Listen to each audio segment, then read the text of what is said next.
शैक्षणिक प्रौद्योगिकी का अर्थ और परिभाषा। शैक्षणिक प्रौद्योगिकी का अर्थ है विज्ञान, वैज्ञानिक तकनीक और वैज्ञानिक आविष्कारों का उपयोग करके शिक्षा के क्षेत्र में सुधार करना। यह उपयोगी और विशेष तरीके से शिक्षा को बेहतर बनाने में मदद करती है। शैक्षणिक प्रौद्योगिकी का मुख्य उद्देश्य है वैज्ञानिक प्रक्रिया को शिक्षा में लागू करके छात्रों की सीखने की क्षमता को बढ़ाना। इसके माध्यम से शिक्षा के साथ साथ अध्ययन, प्रदर्शन, प्रयोग और अभ्यास को भी सुविधाजनक और समर्थन योग्य बनाया जाता है। इसका उपयोग उच्च गुणवत्ता वाले शिक्षा सामग्री, व्यावसायिक अभ्यास और शिक्षा प्रणालियों के विकास में भी किया जाता है। शैक्षणिक प्रौद्योगिकी के द्वारा छात्रों को अधिक सक्रिय, रुचिकर और स्वाधीनतापूर्वक रूप से सीखने का अवसर मिलता है। EI हेडिन के अनुसार शैक्षिक प्रौद्योगिकी शिक्षा सिद्धांत और व्यवहार की एक शाखा है जो सीखने की प्रक्रिया को नियंत्रित करने के लिए सूचनाओं और डिजाइनों का उपयोग करती है। जियो लीथ के मतानुसार शैक्षिक प्रौद्योगिकी शिक्षा और प्रशिक्षण की प्रभावता को बढ़ाने के लिए वैज्ञानिक ज्ञान का अधिगम और परिस्थितियों से संबंधित सूत्रों का उपयोग करने का प्रयास है। शैक्षिक तकनीकी की प्रकृति। प्रयोगात्मक विज्ञान। शैक्षिक तकनीकी विज्ञान की तरह है और शिक्षा को बेहतर बनाने के लिए विज्ञान के सिद्धांतों का प्रयोग करती है। सभी क्षेत्रों को बेहतर बनाना।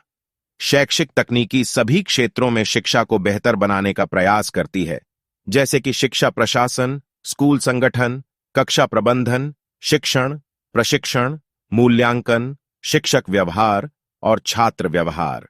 पाठ्यक्रम निर्माण के सिद्धांतों का विकास। शैक्षिक तकनीकी उचित पाठ्यक्रम निर्माण के लिए सिद्धांतों का विकास करती है। इसके द्वारा शिक्षा के उद्देश्यों की प्राप्ति के लिए उपयुक्त शब्दावली प्रदान की जाती है और उनकी मापन की प्रक्रिया को बेहतर बनाया जाता है। शिक्षण का वैज्ञानिक विश्लेषण। शैक्षिक तकनीकी शिक्षण को वैज्ञानिक रूप से विश्लेषण करती है और विभिन्न स्तरों के शिक्षण के लिए विभिन्न तकनीकी प्रतिमान विकसित करती है। इसका महत्व व्यक्तिगत भिन्नता को देती है और छात्रों को उनकी क्षमता के अनुसार सीखने का मौका प्रदान करती है। शैक्षिक तकनीकी का विकास। प्रारंभिक प्रयास। शैक्षिक तकनीकी का प्रारंभ वर्ष 1926 में सिडनी प्रेसे द्वारा किया गया। शैक्षिक तकनीकी के प्रथम जनक सिडनी प्रेसे, लम्सडेन और ग्लेसर को शैक्षिक तकनीकी के जनक माना जाता है। अभिक्रमित अनुदेशन। अमेरिकी मनोवैज्ञानिक स्कीनर ने वर्ष 1954 में अभिक्रमित अनुदेशन का विकास किया। विज्ञान और तकनीकी का योगदान। विज्ञान और तकनीकी ने शैक्षिक तकनीकी के विकास में महत्वपूर्ण योगदान दिया है। शैक्षिक तकनीकी के कदम। शैक्षिक तकनीकी के विकास में कंप्यूटर और विभिन्न शिक्षण मशीनों के प्रयोग के कदम उठाए गए हैं। शैक्षिक तकनीकी की राष्ट्रीय परिषद। भारत में 1966 में शैक्षिक तकनीकी की एक राष्ट्रीय परिषद स्थापित हुई। शैक्षिक तकनीकी के प्रगतिशील कदम। वर्ष 1969 में वैज्ञानिकों के प्रयासों से शिक्षा शास्त्रियों ने विभिन्न तकनीकियों का विकास किया। संक्षेप में कहें तो शैक्षिक तकनीकी का विकास ऐतिहासिक और सांस्कृतिक प्रगति का प्रतीक है।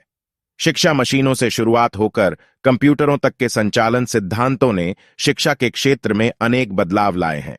इसके परिणाम स्वरूप शिक्षा की पहुंच विस्तार पाई है और विभिन्न विषयों में उच्च स्तर की ज्ञानार्जन की संभावना उपलब्ध हुई है।